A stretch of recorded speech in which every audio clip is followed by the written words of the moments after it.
Hey, everybody, and welcome to another episode of the Sell More Book Show, episode 513. I'm Brian Cohen from Self Publishing Live, joined by Naomi Nakashima, a B2B ghostwriter and the writing coach and founder of Glitz and Grammar. Naomi, how are you today? I'm doing amazing. Thank you, Brian. How are you? Oh, I'm really good. We both had challenges with technology to get on this call to make it work, but I believe in us going forward. Absolutely. Oh my goodness. I'm so happy to have you on. I've followed you on Clubhouse. I've seen you on TikTok, and I know that maybe a lot of the people who listen to the show haven't experienced some of your stuff, but one of the exciting things about getting to bring on new co-hosts every 2 weeks is that people can learn from new voices and hear from new voices as a ghost writer. And Mhm. some people in publishing are like, ghost writers, everyone's got to do your own stuff, blah blah blah. When Yeah. ghostwriting, of course, has been a huge part of the publishing industry since it came to be. Like, Yeah. what do you think people have as kind of misconceptions about ghostwriting? Well, one of the biggest misconceptions that I think people have is they think that the person hiring the ghostwriter just Hmm. like comes to me with a title. Like they'll say, "Hey, I've got this $1 million book idea. Go write it." Hmm. And then so the argument becomes that is it my story or is it their story? And I'm like, no, it's their story because that's not how ghostwriting works. Yeah, yeah. Um, we sit down and we plan everything together. I basically pull the ideas out of their head and help them put it into words. So it's 100% the author's story. It's the author's creation, their characters, everything comes from the author. All I'm doing is helping them put it together into a book. That's awesome. I mean, you I know you've published your own book. You've coached a lot of authors, you've edited for authors, you've done a lot. I mean, how do you think the ghost writing has impacted like how you teach authors who are planning to publish their own books? Well, the biggest thing, and I think it has helped me and other authors, primarily because my perspective is so different. So people come to me usually when they're already feeling like they can't publish for one Mm, reason or another. They don't have time, they don't have the expertise, they're not a good writer, whatever those things are. And I've never felt good about the idea of taking money if, if they didn't need me. Like if all they right, wanted was some encouragement, I can offer them encouragement. right. And I've heard just oh so many reasons why people can't write. So I've Yeah. been able to like put all of that together to help my clients, regardless of which step they're at, and put it together that way for them. That is awesome. I was reading something of yours. I'm getting the quote up.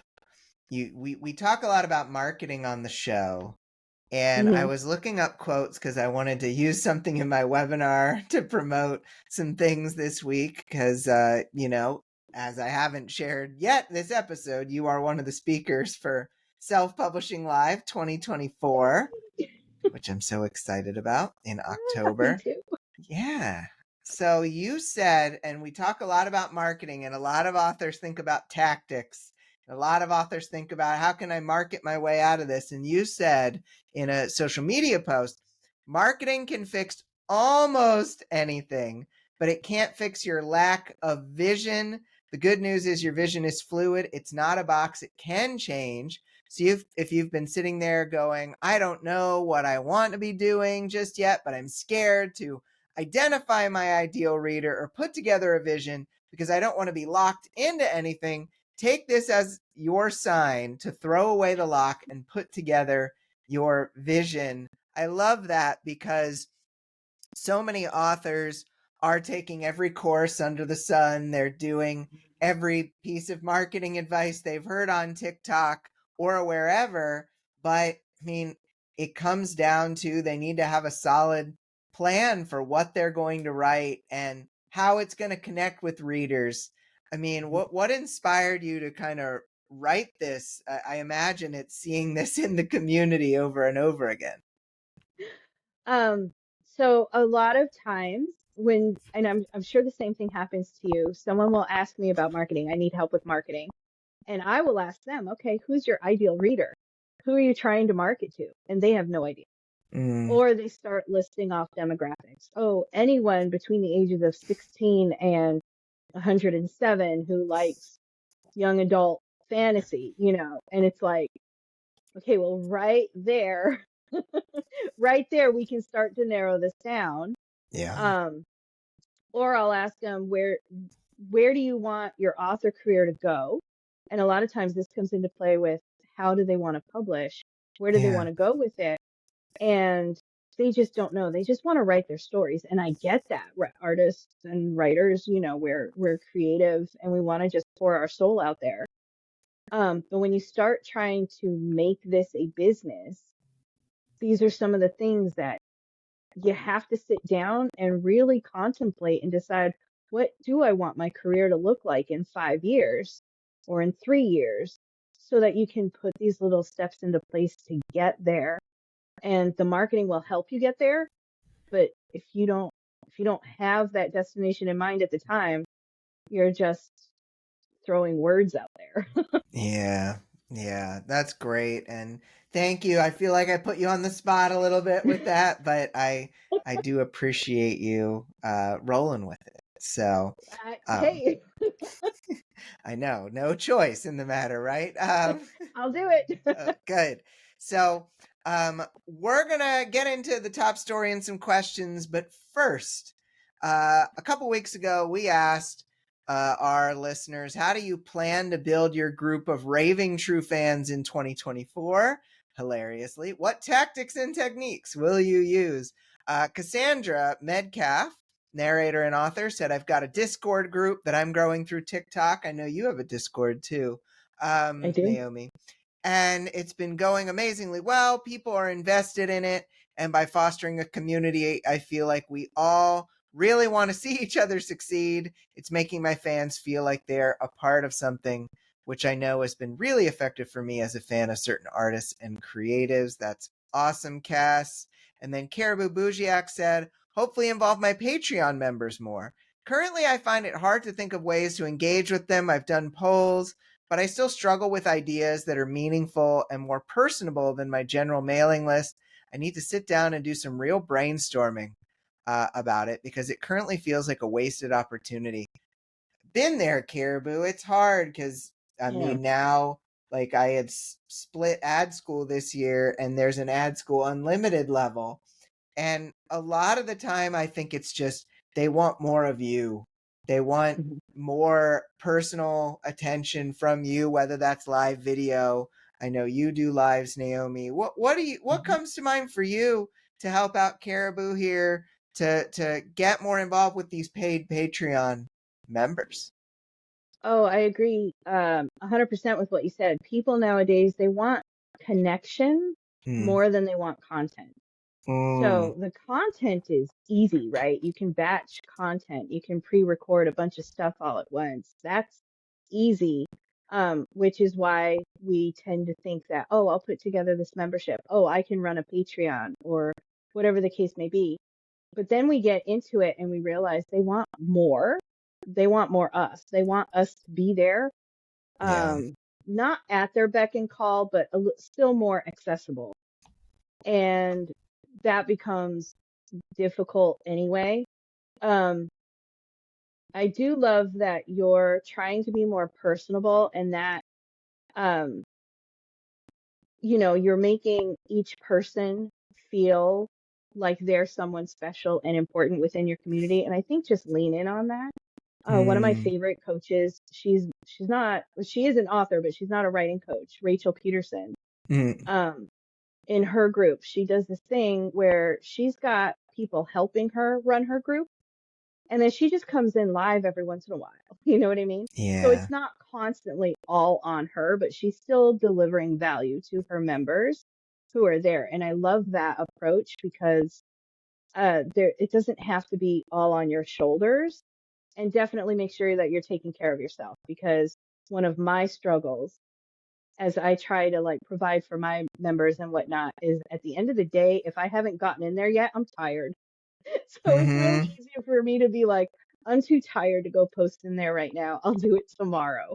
And then I'll do it tomorrow because I'm tired. So make sure that you're taking care of yourself to help, stave that off a little bit. Yeah, really good advice. And I love Rachel Peterson, by the way. Her stuff is fantastic. Is she So, amazing? Yeah. yeah, yeah. Oh, awesome. Well, you can always answer the question of the week, sellmorebookshow.com or at the Sell More Book Show After Party Facebook group. Going into the top story of the week, a little bit of a curveball here. Who's helping who? Are kids the secret to getting adults to read more? That's the question posed by a new study from Germany's Reading Monitor, according to Publishing Perspectives. While more than a third of German parents rarely or never read to their children, the study finds that, quote, children are the key to encouraging parents to read aloud. In families where reading is rare, half of the time children take the initiative, end quote. The study found that children participating in a reading challenge inspired their families to read because, quote, children are curious about the world, love to explore their environment, and above all, are looking for a challenge, end quote. Could the secret to finding more readers lie in getting more adults to read to their kids? Naomi, I have a kid, you have kids. I Mhm. I saw this and was like, Naomi's always posting about her kids. She's gonna have an opinion about this. Um, your kid posts are super funny, by the way, on Facebook. Oh, thank you. So, so what were your thoughts? I mean, did you like nod your head to this? Like, what did you kind of think when you heard this? Yeah, I was definitely nodding my head. My kids are, as you probably know, they're precocious and curious, and they they come up with some of the darndest things. Um, and when they were really young, I tried reading to them, Yeah, and I struggled to read to them because I was choosing the book and they weren't really into it. yeah, And I was choosing books that were recommended to me by other parents, by teachers, by um, you know, my degree is in psychotherapy and I mm-hmm. specialize in child development. So like even by my professors, like Right, um and for whatever reason, my kids were just not into it.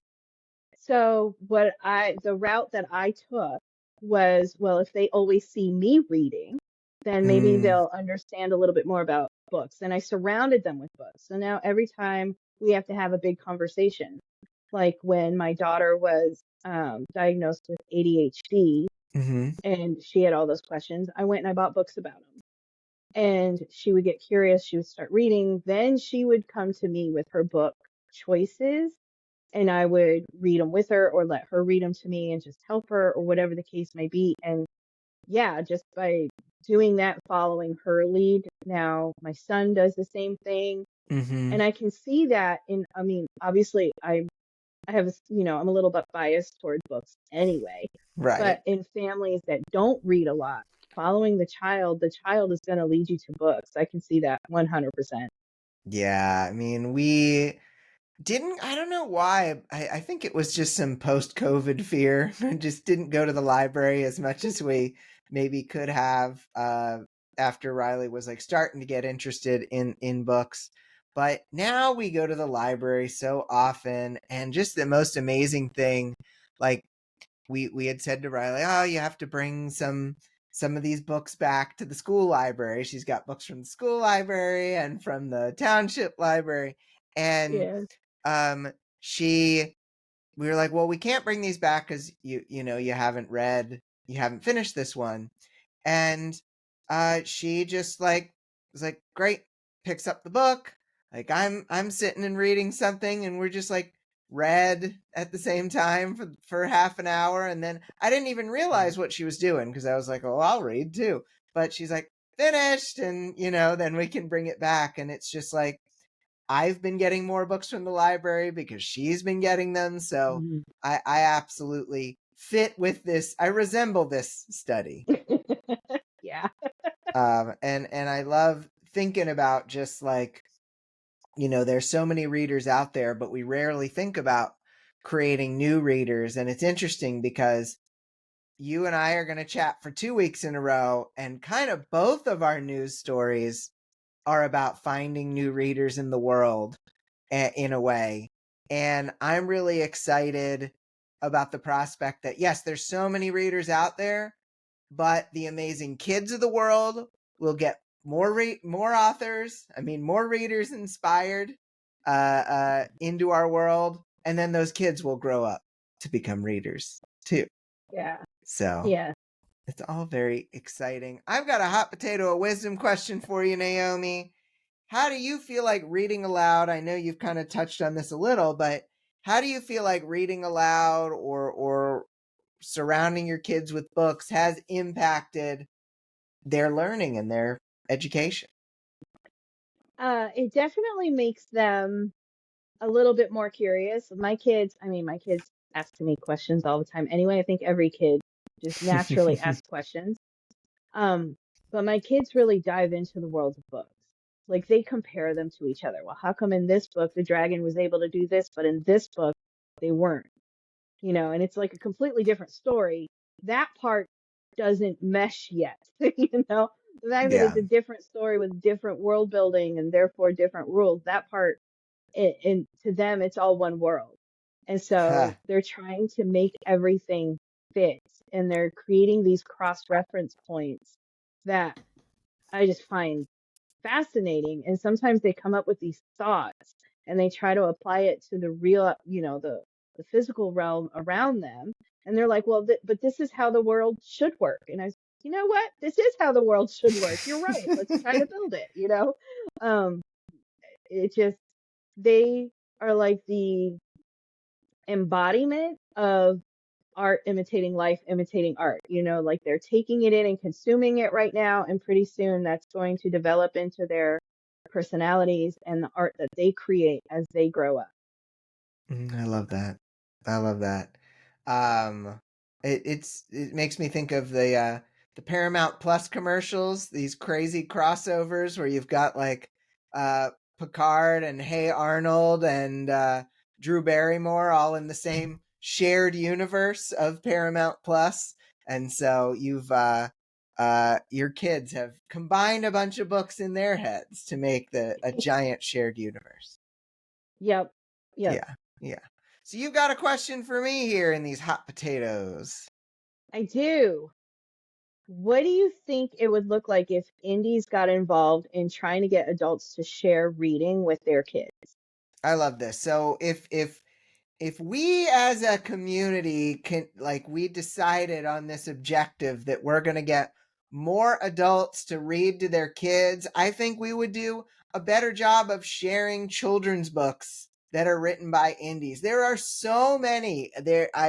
I try to make sure that my daughter reads a lot of indie books. There, it doesn't just always have to be the popular traditionally published books. There's so many indie books out there, and I think it would grow this support and this love that spreads within our own community of just, let's help other indies. We can always be helping indie children's book authors to sell more books, and that can inspire these readers of ours to buy books for their kids, that then inspires them to want to read more books, and maybe that benefit comes back to us. But even if it doesn't, it still leads to the community taking care of each other, which, if you've been listening for 513 weeks, you probably know is something that's important to me. Very. Yes. And even if you I love haven't, it. you might know that it's important to me. But yeah, yeah. Well, awesome, Naomi. I'm glad we got to talk about this story. So, I didn't prep you on this. I do apologize. So here comes another curveball. So as we Okay. go into this lightning round, it is the guest's responsibility to make a lightning sound. So you just have to Oh, think about a sound effect that might correspond with lightning, and then we can start the lightning round. I'm so bad at sounds too. Like the only thing coming to my head is like a And that's thing. fine. Oh, Yeah. good. Then There we go. See, it's good. It's good. We like I said, I awesome. should have prepped you for it. We'll be more ready for it the second time. It's a good breathing and laughing point for the this section of the show. So, great work. Let's do the lightning round. Naomi, there are dozens of events for authors to attend each year. Maybe at this point it's over 50. I don't know. Could be over 100 um, when you put in all the local events. So, how do you choose an event to attend as an author, as an editor, as a ghostwriter, but as a person in this industry? How do you decide? There's a few different things. I always go back to vision. I Mm, always go back to vision. So obviously, if you have a vision for where you want to be or what you want your career to look like or what you want to achieve, you're going to be able to sit down and put together kind of a checklist of what you want to learn this year in order to get there. And then mm. I would take your checklist and compare it to the different events to see which one's going to check it off. I, it's so easy to get lost down a rabbit hole of events because you go there and you see all these names, and especially if they're big names, you're like, oh my God, and you get starstruck, and Mhm. then you see all these things, and they sound amazing, but do you actually really need them? Are they on your list of things? I've seen people go to um, these marketing conferences and they went to all the YouTube classes because all their favorite YouTubers were there. But they're not Yeah. even trying to launch on YouTube. So it's like, well, you worked really hard and you learned a lot, but you're not actually able to apply any of it because it's not in your goal setting. So, really have your own checklist of what you want to learn and what it means to you. And then obviously there's going to be a few other things like location, time of the year, logistics, can you bring your kids, things like that. Right. Budget reasons might come into play as well. But the big one is have your own checklist of things and Yeah, I compare it. love that. And I love your concept of going back to vision because so many authors are just floating. And so having a vision of where you want to be is super super important. Yeah, Yeah. yeah. Awesome. You got a question for me, Naomi. Yes. So, Brian, self-publishing live Yep. coming up. Yep. How can an author maximize what they're learning at an in-person event? Well, whether you're attending Self Publishing Live 2024 in October in North Carolina or virtually, or you are going to any in person event, I subscribe to the idea of just in time learning. The concept of just in time learning, and this goes back to something you were just saying, Naomi, is that learning something that you're focused on and ignoring everything else, just shutting it out. If you see there's 7 talks going on right now and none of them matter to you in the long run, you don't need to be polite. You can go back to your room or you can strike up a conversation with someone in the hallway. You do not Hmm. need to learn more just because you're there. I have had masterminds that I've been a part of, in person things I've been a part of, where the best thing I learned was, oh, I should change to this rewards credit card. And that was still worth the amount of money that I paid, even just taking one piece of advice. So be willing to learn less, but focused on what it is you actually need to learn. Oh, yes. I love that. I'm a huge fan of just-in-time learning. Huge fan. Oh, good, good. I assumed you would be from your previous answer too. I think we're aligned on this for sure. Um, Yeah. all right, awesome. So let's ask a ghostwriting question here. So Okay. Naomi, what skills does a ghostwriter need to develop that maybe a typical author who's just publishing their own books might not be as concerned about? That, whew, that is a really good question. All right. So Um, one of the things any good ghostwriter is going to be able to do, and any good editor, Yeah. I might throw that in there, especially developmental editor. Um, we're going to be able to see your vision for your book. So a lot Mm, of times authors, you know, I mean, we come back down to vision, right? Authors yeah. sometimes don't even have a vision for their own book. Yeah. So a ghostwriter has to be able to pull that out. And you can tell me a story, right? Like you can sit down and you can tell me a story. I could sit down and tell that same story, but my job as a ghostwriter is to tell that same story the way that you tell it, which can Mm, be a little bit difficult if you don't have your voice defined yet. Um, developmental editors do a lot of the same thing as they're trying to like restructure your story and stuff. They're doing it in a way that aligns with the author's voice and the author's vision. So that's something that I don't think a lot of authors think about until way later in the process. We're already thinking about it at the planning stage, at the, yeah. do you have a working title yet stage. We're already trying to put those pieces together and pull that vision out of you. I love that. And it's funny because I think about that a lot like as a business owner, I think about the vision for my business, but thinking about how each book needs a vision, whether, whether you're ghostwriting, you're working with a developmental editor, or you're just doing it on your own, that vision is going to be really helpful. Hmm. That totally Yeah. makes sense. All right, you got a question for me. Yes. So, Brian, what is your editing process like and how has it changed over the years? Well, it's gotten lazier, that's for sure. So my editing process used to be, and I was really proud of this when I was writing more fiction. I would employ kind of alpha readers and beta readers. I was trying to be speedy in the process, and so I would even finish a quarter of my book in its first draft, and I would send it to somebody to look at. So I was getting feedback very early in the process, and I think that feedback definitely helped me a lot to grow as a writer. I had a good friend who was working at Penguin at the time, and she was kind enough to look at it, which was really cool, even though I was planning to self publish it.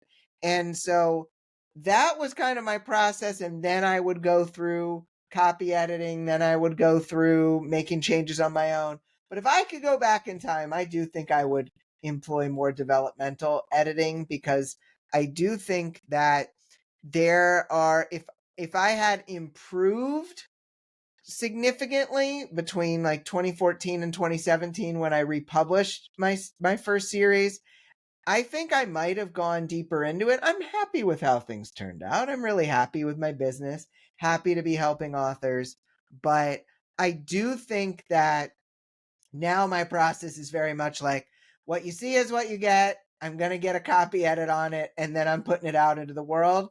And for my nonfiction, that works pretty well. For my Hmm. fiction, I don't think that would work well. I would need to Hmm. finally, at long last, pony up for some developmental editing. That's amazing though. Being able to like look back and see the progress and how it has changed. And yeah, fiction editing is very different from nonfiction. You can get away with a lot, I feel like, in nonfiction. Yeah.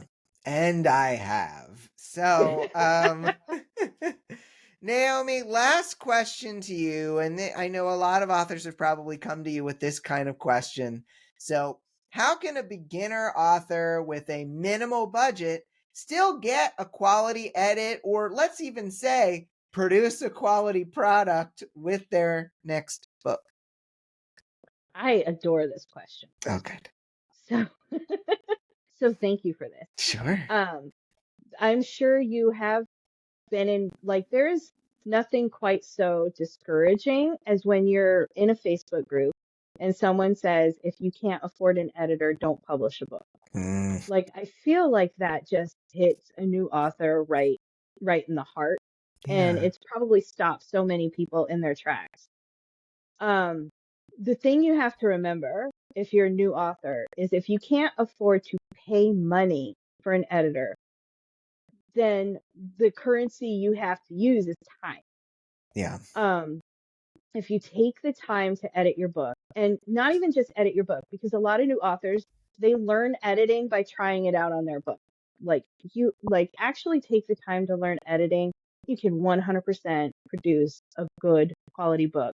And you have to also remember what editors do. They provide kind of a liaison between you and your story to help provide some distance between you as the author and your story. So you're going to replace that by taking breaks, Yeah. because without the editor, now you're too close. And they provide expertise and feedback. You're going to replace that by strategically using alpha readers, sensitivity readers, and or beta readers to make sure you're getting the editorial feedback, the tension and representational feedback that you need for your characters, and the market feedback at key points throughout your edit. In the very least, if you employ these two processes through your editorial process, at the very least, you're going to get an editor at a pretty low price comparatively to sending off your complete rough draft, because now you've gone through and actually found a lot of the structural changes, and you might even be able to go without hiring an editor at all. Um, and maybe just hiring a proofreader to like make sure everything, the commas are all together and whatnot. But Yeah. instead of a 2-month process, it's going to be closer to a year. Like, don't be in a hurry. Really invest the time to learn and then apply that learning to your book in that order. I love that. I'm glad I got to tee you up with that one because I was certain that you had a good answer for it, and you did. So way to go. Um, Thank you for teeing me up so well. of course, of course. So we need, and we have every week, a question of the week. Obviously, we could go back to this German reading thing, but we could really ask about anything whatsoever, ghostwriting, about in-person events. Naomi, as the guest, you kind of get to choose a direction. You don't have to come up with the whole question. I can do that. But what do you think? What do you want to hear about? Um, uh, Even just the general subject, and I can go with it. well then let's keep going with something edit editorial. Let's Oh, I let's love keep on the that. subject of editing. I have a vision for this question. Okay. So how did you get your first book edited, and how has your editing process changed over time? Because I really do want Great. to know the answer to that. um, so how did you get your first book edited, and how has your editing process changed over time? You can answer the question of the week over at sellmorebookshow.com or in the Sell More Book Show After Party Facebook group. Naomi, it's been so nice to have you here this week. Thank you so much for having me here. This has been a blast. Oh, I'm so glad. Likewise, likewise. Where are the great places that people can find you on the internet and the socials? I am everywhere as Help Me Naomi, Mm-hmm. because Star Wars fan. So you'll find me everywhere as Help Me Naomi. I am the most active on TikTok and YouTube. I do a live Q&A every morning over on YouTube. And you can also join my Discord server, which is at whowantstowriteabook.com, just for encouragement and hanging out with other writers and, the general help with getting your book out. Love that. Love that. So definitely go check out Naomi and all of the places. Thank you again for joining us today. It was a bunch of fun. Thank you. Of course. So everybody, Naomi will be back next week. You can also go hang out with Naomi in North Carolina in Self Publishing Live, selfpublishinglive.com. That'll be October 15th and 16th, 2024. Come see us. For Naomi, I'm Brian. Have a great week of book selling, everybody, and we'll talk to you soon. Bye. Bye.